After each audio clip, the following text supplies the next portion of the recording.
गलवान झड़प के बाद चीन ने किया था न्यूक्लियर टेस्ट। अमेरिका का चौंकाने वाला दावा। अमेरिका ने दावा किया है कि चीन ने 2020 में गलवान झड़प के बाद गुप्त परमाणु विस्फोटक परीक्षण किए। अमेरिकी विदेश उप सचिव थॉमस जी डिनानो के अनुसार चीन ने भूकंपीय निगरानी से बचने के लिए डीक पलिंग का इस्तेमाल किया। उन्होंने 22 जून 2020 को हुए एक परीक्षण का विशेष उल्लेख किया जो गलवान घटना के एक सप्ताह बाद हुआ था। अमेरिका ने दावा किया है कि चीन ने भूकंपीय निगरानी की प्रभावशीलता को कम करने के तरीके का इस्तेमाल करके गुप्त परमाणु विस्फोटक परीक्षण किए।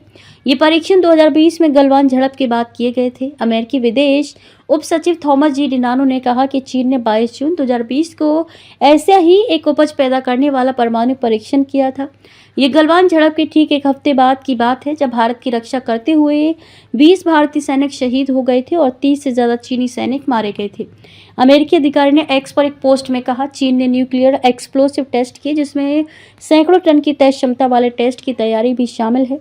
चीन ने अपनी गतिविधियों को दुनिया से छिपाने के लिए डीक पलिंग भूकंपीय निगरानी की प्रभावशीलता को कम करने का एक तरीके का इस्तेमाल किया है।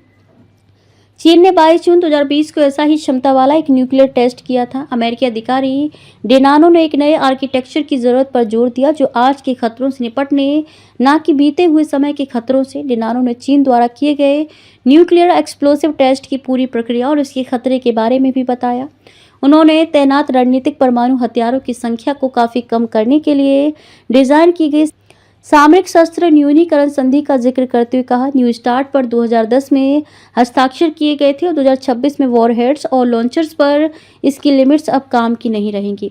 एक परमाणु शक्ति अपने हथियारों का जखीरा पहले से कहीं ज़्यादा बड़े पैमाने और रफ्तार से बढ़ा रही है और न्यू स्टार्ट की शर्तों से बिना किसी रोक टोक के बड़े पैमाने पर न्यूक्लियर सिस्टम्स को बनाए रखना और विकसित करना जारी रखे हुए है।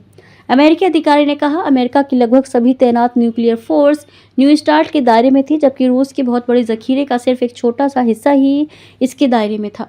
चीन के एक भी न्यूक्लियर हथियार न्यू स्टार्ट के दायरे में नहीं थे।